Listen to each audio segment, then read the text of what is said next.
जिंदगी की राह कार्यक्रम में आप सबका स्वागत बा। ई कार्यक्रम सबकरा खातिर बा जे की तरह तरह की विपत, उलझन और अशांति में पड़ के सही रास्ता से भटक गईल होखे और उनके पता ना होखे कि जिंदगी का सही रास्ता कौन है। तो दर्शक भाई बहन, बाइबल में जिंदगी का सही मार्ग बतावल गईल बा। कृपा करके देखी और सुनी कि परमेश्वर क्यों ना तरह आप सबके अगुवाई करतने।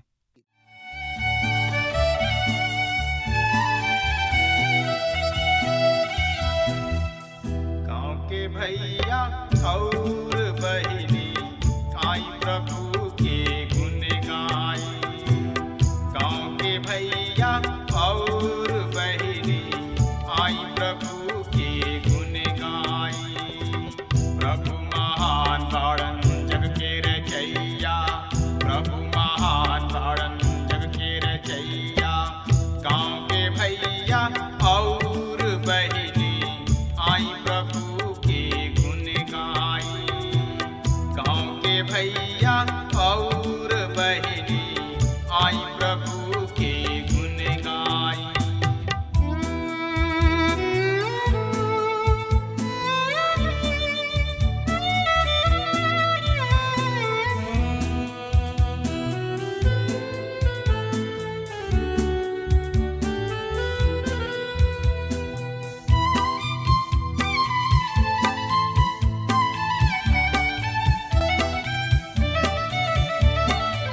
आकाश के तरई बन के चिरई उनकर भजन करे।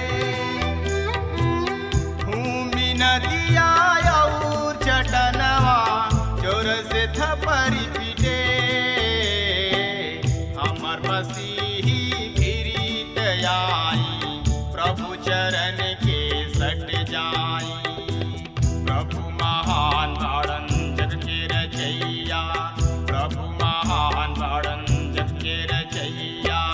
गाँव के भैया और बहिनी आई प्रभु के गुण गाई।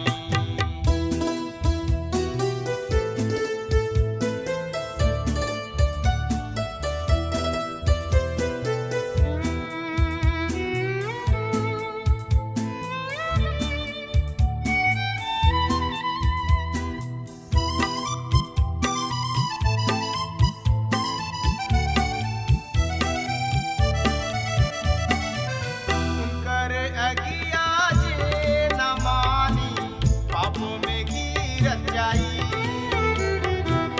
नरक के राजा सैतानवा उनके में वास करी।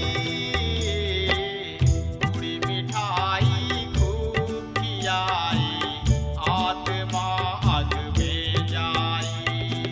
प्रभु महान बाड़न जग के रचैया, प्रभु महान बाड़न जग के रचैया। गाँव के भैया और बहिनी आई प्रभु के गुण गाई।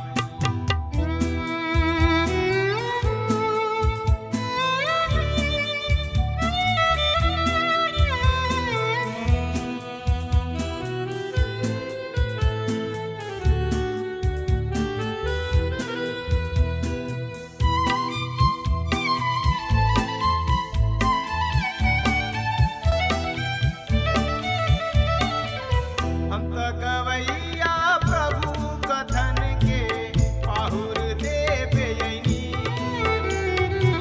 संगी मसीही प्रभु पोथी से शैतान के दूर करी। जीवन आशीष रौरा पवनी उहे बड़ाए सबके बाटी। हमने के पिछला अध्याय में देख ले रही जा कि परमेश्वर ज्योति हमें, और जहाँ ज्योति रहेला वहाँ अंधकार भाग जाला, वहाँ अंधकार ना रहेला। और हमने के देख ले रही जा कि आधुनिक जैसन जैसन की बतावल गइल बा, एकरा बारे में निश्चित नइखे कि प्रकाश का ह, ई ऊर्जा ह या भौतिक तत्व। और हमने के देखले रही जा कि प्रकाश आखिर ह का। प्रकाश के स्रोत एगो अलग चीज हुआ मित्र। जब हमने के कोनो कमरा के बत्ती जराई न जा त कोना में लुकाइल अन्हार प्रकाशमान हो उठेला। आखिर होला का उ चीज हुआ जौन की कोना में पहुंच के अंधकार के दूर भगा देला। पर का सही में प्रकाश अंधेरा दूर भगा दिहलस? काहे कि जब हम कमरा के रोशनी के स्रोत बंद कर देला, अंधकार पुनः वापस आ जाला, तब प्रकाश का ह मित्र। और हमने के देखले रह जा कि ई एगो सर्ग प्रकाशित ह और ई प्रकाश के देखल जा सकता, पर ई खुद के विस्तृत अर्थात बिखेर देला।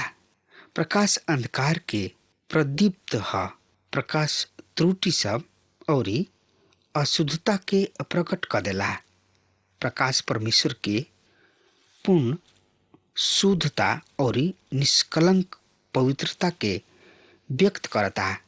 परमेश्वर के कोनो प्रति छाया ना होला, काहे कि ऊ खुद प्रकाश ही हमें, ऊ शुद्ध हमें। सूर्य के प्रकाश पृथ्वी के खातिर शुद्धि कारक ह। सूर्य के किरण ना सिर्फ प्रकाश फैलावे वाला वरन शुद्धिकरण भी करेला। कई हाली अपना कपड़ा के पूरा धूप में ऐसे राखिना कि ऊ ना सिर्फ साफ होके बल्कि कपड़ा के बदबू भी दूर हो जाओ। प्रकाश मनुष्य के मार्ग दर्शन करेला, ई राह दिखावेला। क्षितिज के रोशनी मनुष्य के आगे बढ़े के हिम्मत देला, ई ओह में साहस के संचार करला। हाँ प्रिय श्रोता मित्र भाई बहन, अंधकार के प्रतिवाद ह। ई प्रकाश के खंडन करला। ई ना सिर्फ प्रकाश के विपरीत प्रकाश विरोधी भी है। परमेश्वर के प्रकाश और पवित्रता पापमय अंधकार और हमनी के संसार के अंध व्यवस्था के परस्पर विरोधी है। मनुष्य ये पृथ्वी पर पाप से भरल एगो तुच्छ प्राणी है। मुक्ति के खातिर परमेश्वर के अनुग्रह के बिना मनुष्य इस संसार में सिर्फ विद्रोही घृणित प्राणी से अधिक कुछ नहीं खे। मनुष्य के अंदर कुछ भी भला नहीं खे। पौलुस कहतने त का कह रहल बने एकरा बारे में जाने बुझे समझे और सोचे विचारे खातिर आपन पवित्र शास्त्र बाइबल निकाल ली श्रोता मित्र भाई बहन। तो ओहमे देखी रोमियो के पत्री 7 अध्याय के 18 पद एह तरी से बखान कर रहल बा। काहे कि हम जानतानी कि हमरा में अर्थात हमरा शरीर में कोनो बढ़िया वस्तु वास ना करेला। बढ़िया तो हमरा में बा, पर भला काम हमरा से बन ना पड़ेला। आई श्रोता मित्र भाई बहन यही लगले हमने के पढ़ ले जाओ। रोमियो के पत्री 3 अध्याय के 10 पद एह तरी से बतावता, जैसे कि लिखल बा, कौनो धर्मी नहीं के एक भी ना। हाँ मित्र, पौलुस मनुष्य के दिल में पाए जाए वाला विद्रोही स्वभाव के विषय में बतावताने। रोमियो 8 अध्याय के 7 पद में, पर पाप अक्सर पाके आज्ञा के द्वारा हमरा में सब तरीके के लालच पैदा कनी। काहे कि बिना व्यवस्था पाप मुर्दा ह।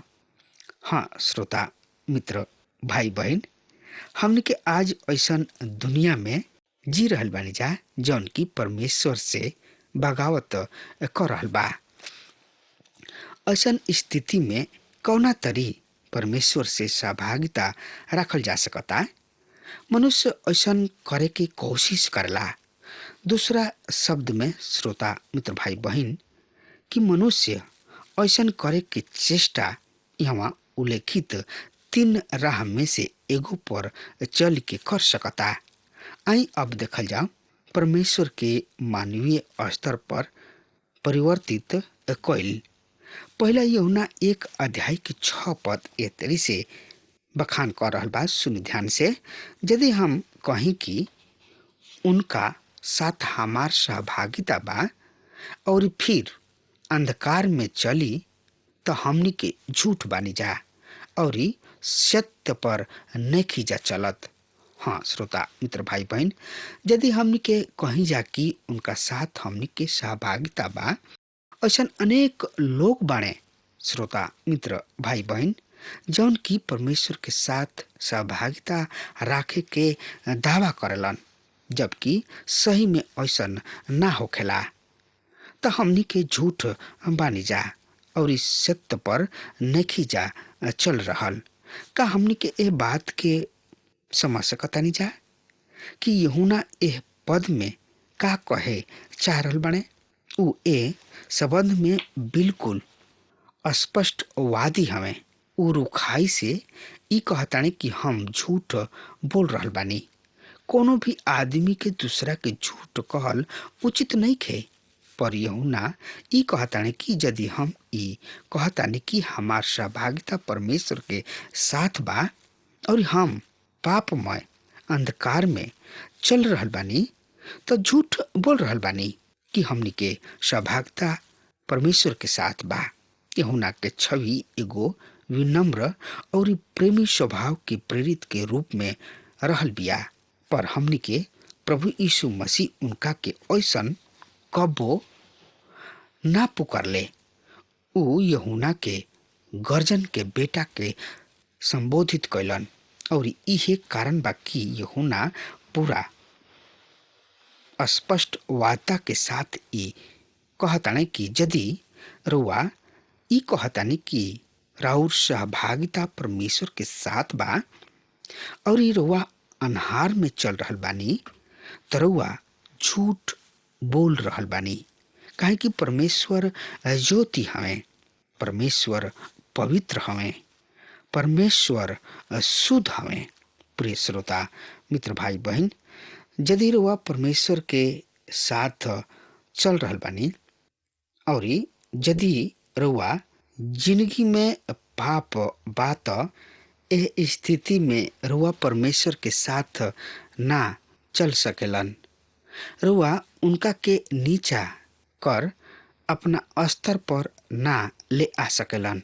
पहला यूहन्ना 1 अध्याय के 7 पद एह तरी से लिखल बा। सुनि ध्यान से, पर यदि जैसे उ ज्योति में बाणे वैसे ही हम भी ज्योति में बानी, तो एक दूसरा से सहभागिता राखेलन और उनकर बेटा प्रभु यीशु मसीह के खून हमरा सब पाप से शुद्ध करला। वैसे ही हम भी ज्योति में चली, अर्थात हमनी के परमेश्वर के वचन के प्रकाश में चले के बा।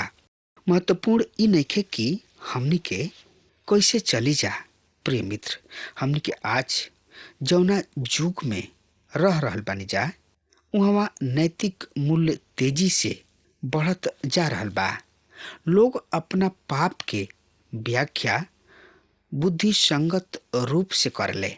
यदि रउआ पाप में जी रहल बानी और परमेश्वर के साथ सहभागिता के दावा करीना, तो रउआ खुद के मूर्ख बनावे के अलावा कुछ नहीं कर रहल। यूहन्ना ऐसन लोगन के खातिर कहताने कि उ झूठ बोल रहल बाणे। ई कल्पना करी कि हमनी के परमेश्वर के संतान हई जा और परमेश्वर के वचन के प्रकाश में हमनी के अभी मालूम होता कि हमनी के पापमय जिंदगी बिता रहल बानी जा, त का हमनी खातिर मुक्ति के आशा ना? हाँ, जरूरी बा। जब हमनी के अंधकार से हटके रोशनी में ई देखतानी जा कि हमनी के हाथ पर कुछ गंदगी लागल बा, त हमनी के हाथ के हमनी के कर साफ क लिही न जा। यूहन्ना ई कहताणे उनकर बेटा प्रभु यीशु मसीह के खून हमनी के पाप से शुद्ध करला। ई ध्यान दही जा कि शुद्ध करला का प्रयोग वर्तमान में कइल गइल बा। प्रभु यीशु मसीह के खून द्वारा हमनी के पाप से शुद्ध करे की प्रक्रिया जारी बा। पापमय अंधकार में हमनी के मुक्ति के आशा ना खोवत हमके परमेश्वर के सहभागिता खो दी न जा। और सहभागिता हमनी के दोबारा तब तक ना प्राप्त कर सकी न जा जब तक कि हमनी के प्रभु यीशु मसीह के खून द्वारा शुद्ध ना हो जाए न जा।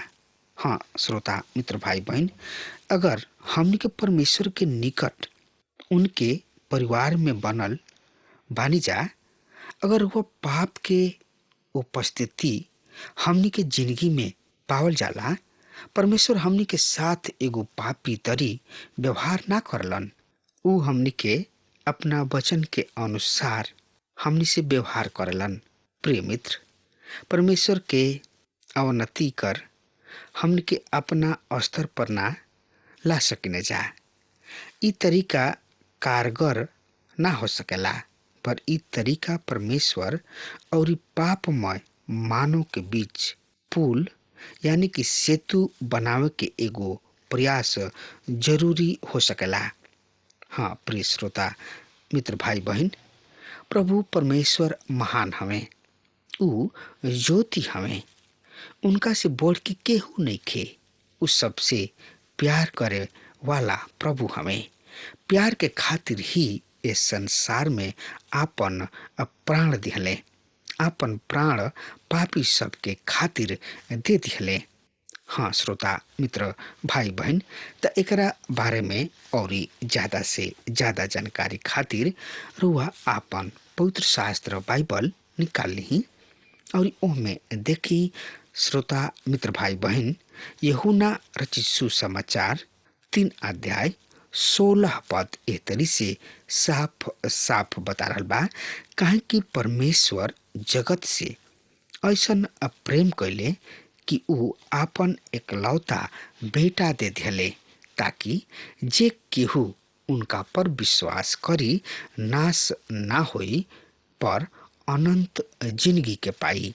ऊ संसार से ऐसन प्रेम कैले कि ऊ आपन प्राण के दे दिले। प्रभु प्रेमी हमें, प्रेमी ही ना ऊ अनुग्रहकारी भी हमें, ऊ मुक्तिदाता परम पिता परमेश्वर भी हमें। हाँ श्रोता मित्र भाई बहन, हमने के इस संदेश में देखनी हजा और पढ़नी हजा और सुननी हजा कि प्रभु कतना कैसे लोगन से सहभागिता राखे चाहेलन। और यूहन्ना अभी अपना शब्द में उहे लिख रहल बाने और अपना पत्री में बखान कर रहल बाने कि प्रभु ही महान हमें और ऊ प्यार करेलन। ऊ केहू के त्याग ना देले, ऊ सबके अनुग्रहकारी हमें। जे उनका किने आवेला ऊ ऐसा ही लौट के ना चल जाला, बल्कि आपन झोरी भर के ही जाला। हाँ श्रोता मित्र भाई बहन, अगर हमार बात रोवा तक पहुँच रहल बा त आज वे यही घड़ी प्रभु यीशु मसीह किने आई और अपना आप के प्रभु के हवाले कर दी। काहे कि प्रभु यीशु मसीह महान हमें, ऊ प्रेमी हमें, ऊ उद्धारकर्ता हमें, उहे मार्ग सत्य और जिंदगी हमें। हाँ श्रोता मित्र भाई बहन, प्रभु सबके साथ सहभागिता करे चाहले और हमने के देखनी हजा श्रोता मित्र भाई बहन कि जहाँ प्रकाश होला, अंजोर होला, वहाँ अंधकार के नामो निशान मिट जाला। और उहे हमें प्रभु यीशु मसीह। जहाँ प्रभु यीशु मसीह रहेलन, जहाँ जहाँ उजाले, वहाँ वहाँ अंधकार उनका सामने से भागत चलल जाला। काहे कि प्रभु ही ज्योति हमें, और ज्योति संसार में चमकत रहला, उ कबो बुताला ना। हाँ प्रिय श्रोता मित्र भाई बहन, अगर रउआ प्रभु के जन हई, अगर वह उनकर बेटा बेटी हई, तो रउओ इस संसार में रह के चमके के बा। जैसे प्रभु परमेश्वर चमकत रहन और चमक रहल बाणे, वही तरी हमनियों के उनका बेटा बेटी होखला के नाते इस संसार में रहे के बा, चमकत रहे के बा। जानता नहीं का है श्रोता मित्र भाई बहन, काहे कि प्रभु यीशु मसीह पवित्र हवे, और प्रभु यीशु मसीह चाहलन कि हमार बेटा बेटी भी पवित्र बनो, और हमने के चाहिए पवित्र बने के।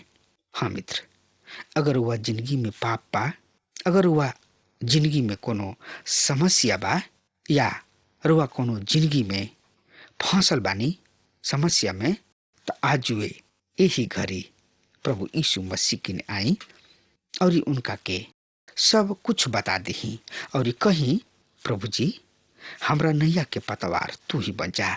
प्रभु रुआ के अपना छाती से लगई हैं, दुलार करी हैं और प्यार करी हैं, भगई है ना, ई समझ ली। हाँ मित्र, अब हमार समय खत्म हो रहा बा, तब तक खातिर वो हमारा के आज्ञा दी। परमेश्वर हुआ के बहुत ही आशीष देस। आमीन।